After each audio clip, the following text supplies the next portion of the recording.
Aujourd'hui, nous allons aborder un sujet fascinant et souvent méconnu, la difficulté des êtres sigma à trouver l'amour. Ces personnes, une bonne partie de mes abonnés sans doute, souvent perçues comme des solitaires indépendants, vivent des expériences uniques en matière de relations. Alors, qu'est-ce qui rend votre quête amoureuse si complexe? Restez avec moi pour le découvrir.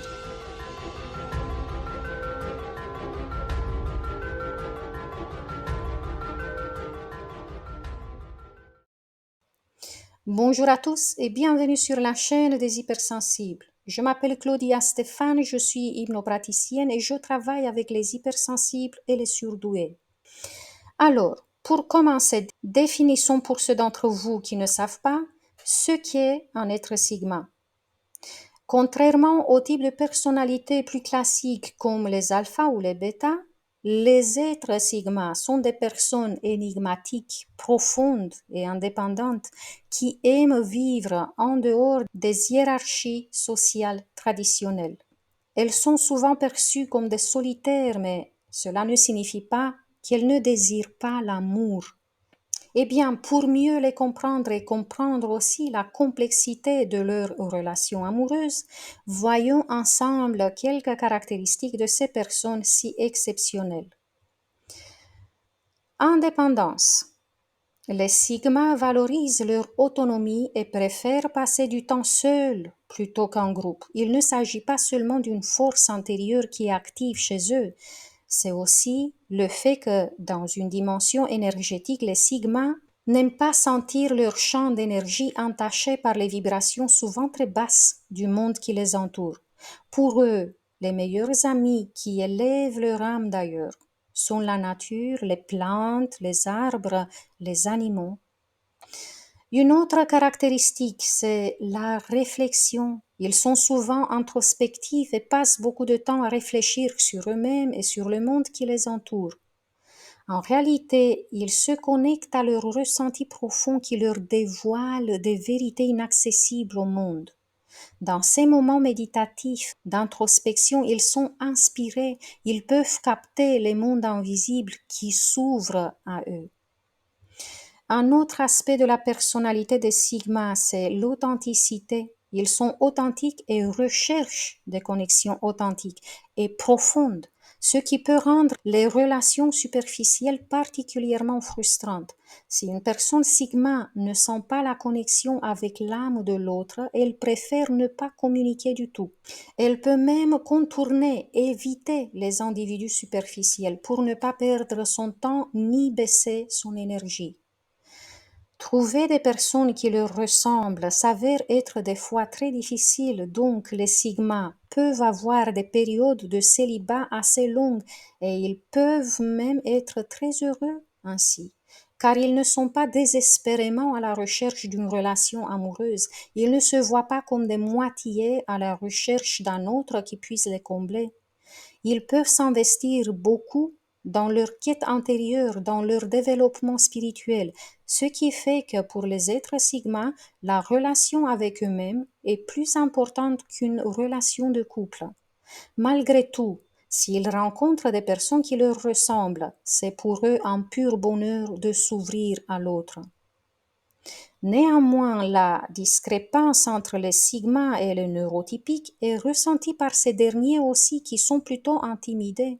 Ils peuvent se sentir inférieurs ou même avoir peur de ces personnes qui émettent une énergie rare de force et de souveraineté. Mais voyons aussi comment les neurotypiques perçoivent les êtres sigma.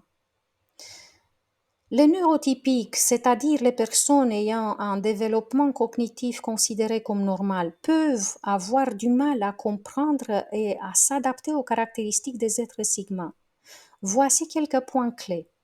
Les sigma valorisent l'indépendance et préfèrent souvent passer du temps seul plutôt qu'en groupe, et cette attitude peut être perçue comme de l'antisocialité par les neurotypiques qui n'aiment pas la solitude et ne recherchent pas particulièrement le silence et le calme. Comme les sigmas sont souvent introspectifs, cela peut sembler étrange ou distant aux yeux des neurotypiques habitués à des interactions plus superficielles. Les relations authentiques tant recherchées par les sigmas ne sont pas visées forcément par le neurotypique. Il ne peut pas comprendre ce besoin des sigmas d'être sélectifs. Alors oui, les neurotypiques peuvent redouter le couple avec un être sigma. La tendance des sigmas à choisir la solitude peut être mal interprétée par les neurotypiques comme un manque d'intérêt pour les relations. Cela peut créer une perception erronée et alimenter la peur de l'abandon ou du rejet. Même dans le couple, les sigmas ont souvent du mal à s'ouvrir à l'autre par peur de la vulnérabilité. Cela peut être frustrant pour un neurotypique qui recherche plus d'intimité.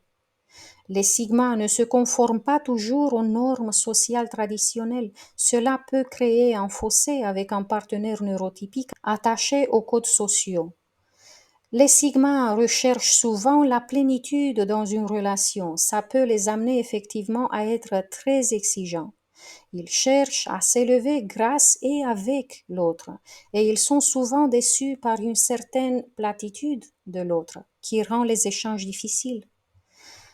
Par la nature de mon métier, j'ai été amenée à parler à beaucoup de personnes sigma et je sais qu'elles peuvent apprécier beaucoup le fait d'interagir avec des gens même si la relation avec eux n'est pas parfaite.